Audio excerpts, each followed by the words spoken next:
जैसा कि थंबनेल देख करके आप समझ गए होंगे कि आज का ये video credit card review video नहीं है, बल्कि इस वीडियो के अंदर मैं आपको अपने पिछले 3-4 साल का एक्सपीरियंस शेयर करूंगा, जहां पर मैंने एक ही बैंक के क्रेडिट कार्ड के कम से कम 6 से 7 रिजेक्शंस देखे और फाइनली अल्टीमेटली वो इस पिछले 1 महीने के अंदर मुझे कार्ड मिल गया। काफी खुशी हुई मुझे। मैं जानता हूं कि मैं अकेला नहीं हूं जिसको क्रेडिट कार्ड डिक्लाइन मैसेज से उतनी परेशानी होती है। जितने भी लोग कार्ड अप्लाई करते हैं, अगर वो डिक्लाइन का मैसेज आता है ना तो बहुत परेशान होते हैं। और क्योंकि मुझे कार्ड्स बहुत पसंद है तो मेरे लिए ये डिक्लाइन का मैसेज और भी ज्यादा निराशाजनक होता है, खासतौर पर तब जब एक ही बैंक से आप 6-7 बार रिजेक्ट हो गए, आपको तरीका नहीं समझ में आ रहा कि ये हो क्या रहा है। ये एक्सपीरियंस मैं आपको बताऊंगा। मुझे लगता है कि इस एक्सपीरियंस से शायद आपको भी काफी मदद मिलेगी।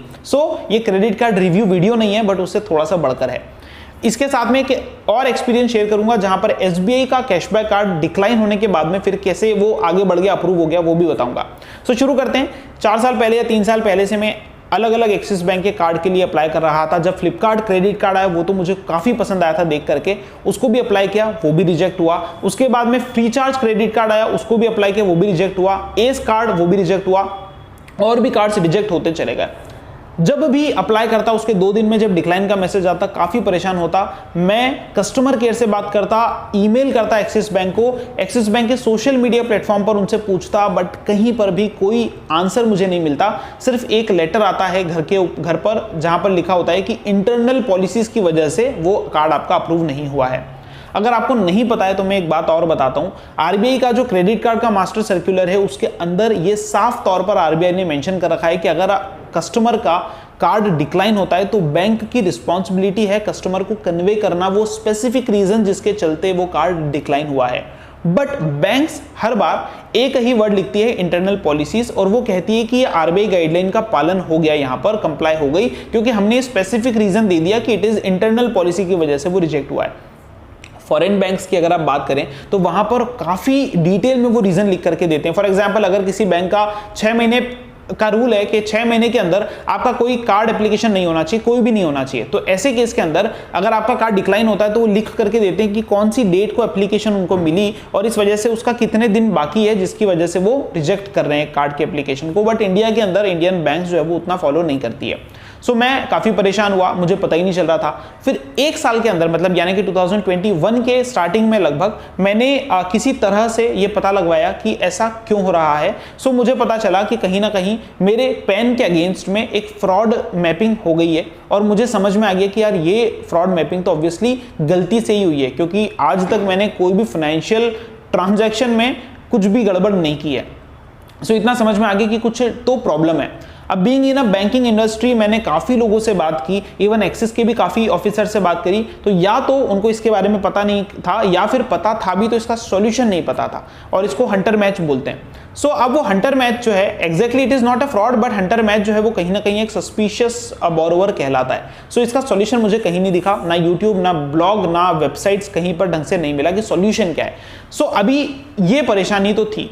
फाइनली मुझे कहीं ना कहीं ये समझ में आया कि यार अगर कस्टमर आप बैंक के नहीं हो तो ऐसे केस में बैंक आपको बहुत ज्यादा एंटरटेन नहीं करेगी, तो इसलिए आपको कस्टमर बनना पड़ेगा बैंक का पहले से। 6 महीने पहले मैं एक्सिस बैंक की ब्रांच गया, वहां पर जाकर के मैंने एक अकाउंट ओपन कर लिया, ठीक है। और ये एक्सपीरियंस मैं आपको पहले भी बता चुका हूं, लगभग 21 या 20 के अंदर जब आईडीएफसी बैंक का क्रेडिट कार्ड आया था, उसने सबसे पहले जो कार्ड्स इशू किए थे वो अपने कस्टमर्स को किए थे एग्जिस्टिंग, उसके बाद कहीं जाकर के उसने नॉर्मल सब लोगों के लिए अलाउ किए थे। वो कार्ड आईडीएफसी जब उस समय आया था तो बहुत फेमस हो गया था, मनी कंट्रोल वगैरह मिंट पे सब जगह छाया हुआ था, बट शुरुआत उसने कस्टमर से की। तो हमेशा बैंक जो है वो अपने कस्टमर्स को प्रायोरिटी देता है। ठीक है, मैंने 6 महीने पहले ब्रांच जाकर के एक प्रायोरिटी अकाउंट, एक प्रेस्टीज अकाउंट करके एक है, वो मैंने ओपन करवा लिया, ठीक है। अब उसके बाद में 3 महीने पहले मैंने फिर से ऑनलाइन जाकर के इसको अप्लाई कर दिया और फिर से रिजेक्शन झेला। अब मैं हो गया परेशान कि अब तो कस्टमर भी हूं, अब क्या परेशानी आ रही है। फिर मैं गया अपने वर्चुअल आरएम के पास में, उसको मैंने जाकर के अपनी व्यथा सुनाई, उसकी आंखों में आए आंसू, और उसने जो है 2 नंबर दिए मुझे, एक ब्रांच मैनेजर का और एक उसके नीचे का। मैंने ब्रांच मैनेजर से बात करी, उन्होंने मुझे क्लस्टर हेड का नंबर दिया, और क्लस्टर हेड जो है क्रेडिट कार्ड के, उन्होंने जो है कहीं ना कहीं बात को सुना और उन्होंने कहा कि चलो अब इस पर शुरू करते हैं काम करना।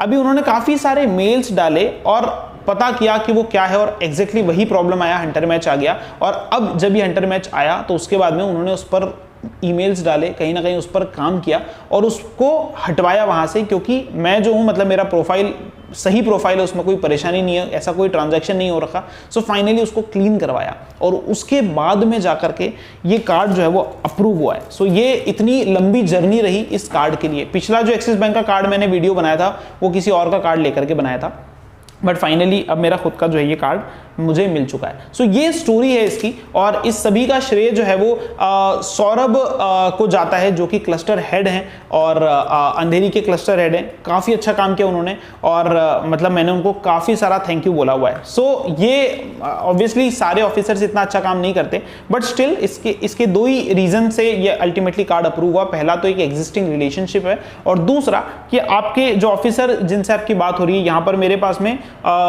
सौरभ त्रिगुणेत हैं, जिन्होंने ये काम जो है कहीं ना कहीं इसमें काफ़ी मेरी मदद की। सो ये मेरा स्टोरी रहा। सो इससे जो दो आपको सीख मिलती है। अच्छा, एक और बात, जो क्रेडिट कार्ड एप्लीकेशन डिक्लाइन हुई थी मेरी ऑनलाइन वैल्यू, उसके बाद में उन्होंने मुझसे ऑफलाइन एप्लीकेशंस करवाई, तब जाकर के कार्ड जो है अप्रूव हुआ है। सो इसका सेकंड मैं आपको बताना चाहता हूँ, दो लर्निंग इससे ये मिलती है। अगर आपका किसी भी प्राइवेट बैंक का कोई कार्ड डिक्लाइन होता है, तो ऐसे केस के अंदर आप कोशिश करें कि आपका कोई ऑलरेडी उसके साथ में एक अकाउंट ओपन हो रखा हो, या कोई भी एक रिलेशनशिप बिल्डअप हो रखा हो, और उसके बाद में अगर आप कोई एप्लीकेशन का डिक्लाइन चाहते हैं, तो ऐसे केस में आपको शायद वहां के ऑफिसर्स जो हैं उसका रीजन पता करके दे सकें, और हो सकता है नेक्स्ट टाइम जब जाओगे तो वो रीजन को आप कट ऑफ करवा सकें, राइट। अगर आप ऑनलाइन एप्लीकेशन करेंगे तो ऐसे केस में कस्टमर केयर के अलावा कोई हेल्प नहीं करने वाला। अगर आप किसी आउटसाइड एजेंसी के जरिए करेंगे तो भी ऐसे केस में जैसे डिक्लाइन उनको मिलता है वो उस पर काम करना बंद कर देते हैं और कोई हेल्प नहीं करते। सो बेहतर है ऐसे केस के अंदर, खासतौर पर एक्सिस बैंक में आपका अगर रिलेशन है तो बहुत अच्छी बात है। ये मेरा एक्सिस बैंक का एक्सपीरियंस रहा। और अब बात करते हैं एसबीआई वाले एक्सपीरियंस की। सो एसबीआई कैशबैक कार्ड के लिए मैंने अप्लाई किया था, और उसके बाद में मुझसे उसका जो वेरिफिकेशन कॉल होता है, फर्स्ट वेरिफिकेशन मैंने कंप्लीट करवाया, एक और वेरिफिकेशन कॉल आया कुछ दिनों बाद में, और जब वो आया तो ऐसे केस में मुझसे वो कॉल मिस हो गया। और सेकंड कॉल जब आया तो ऐसे केस में मैंने आधी बात करी और फोन स्विच ऑफ हो गया, और मुझे लग गया था कि शायद इस वजह से डिक्लाइन कर देंगे, और उन्होंने कर दिया। अब उसके बाद में मैंने उस पर काफ़ी बातें की, जो जिस बीच में एजेंट थी उससे बात की, बट अल्टीमेटली उसका सॉल्यूशन नहीं मिला। और फाइनली मैंने सोशल मीडिया पर जब इस बात को एस्केलेट किया कि सिर्फ एक वेरिफिकेशन कॉल मेरा डिस्कनेक्ट हुआ था बीच में, तो आप कैसे रिजेक्ट कर सकते हो, उन्होंने उसको रीप्रोसेस करवाया, और फाइनली वो कार्ड भी अब मुझे आज डिलीवर हो चुका है। सो ये दो एक्सपीरियंस है। लर्निंग उस पर सिर्फ इतनी है, आपका पहला उस पर रिलेशन कोशिश करिए मेंटेन करने की। दूसरा, आप बैंक जाकर के अप्लाई करें अगर आपकी पुरानी एप्लीकेशन से रिजेक्ट हो रखी हैं तो, और अगर आपका कोई एक्स्ट्रा कैशबैक भी मिल रहा है, फॉर एग्जांपल एक्सिस बैंक पर अभी एक कैशबैक चल रहा है, तो ऐसे केस के अंदर वहां पर शायद वो असफल रहोगे आप, ठीक है। इसके साथ में अगर आप जानना चाहते हैं एक्सिस बैंक के माइजोन क्रेडिट कार्ड के फायदे क्या क्या हैं, या फ्लिपकार्ट के फायदे क्या हैं, उसको कैसे अप्लाई करें, तो इस समय एक बहुत बढ़िया ऑफर चल रहा है, जहां पर अगर आप क्रेडिट कार्ड के लिए अप्लाई करेंगे एक्सिस बैंक के, तो आपको 750 रुपए का कैशबैक इस समय मिल रहा है। और उसकी वीडियो की पूरी लिंक मैं डिस्क्रिप्शन में दे रहा हूं, यहां पर भी आपको दिख रहा है, आप जा करके उसको देखें और उसको अप्लाई कर सकते हैं। इसी के साथ में आई होप मेरी सारी बातों से आपको कुछ तो फायदा रहा होगा। अगर आपके साथ में भी कोई सेम एक्सपीरियंस है, आप कमेंट सेक्शन में मुझे बताएं, या फिर कोई परेशानी है तो भी आप मुझे बताएं। I will try to answer your query, और शायद उससे आपकी मदद मिल जाए। फिर मिलेंगे एक नई वीडियो, एक नए तरीके के साथ में। और हाँ, टेलीग्राम चैनल ज्वाइन करना मत भूलो।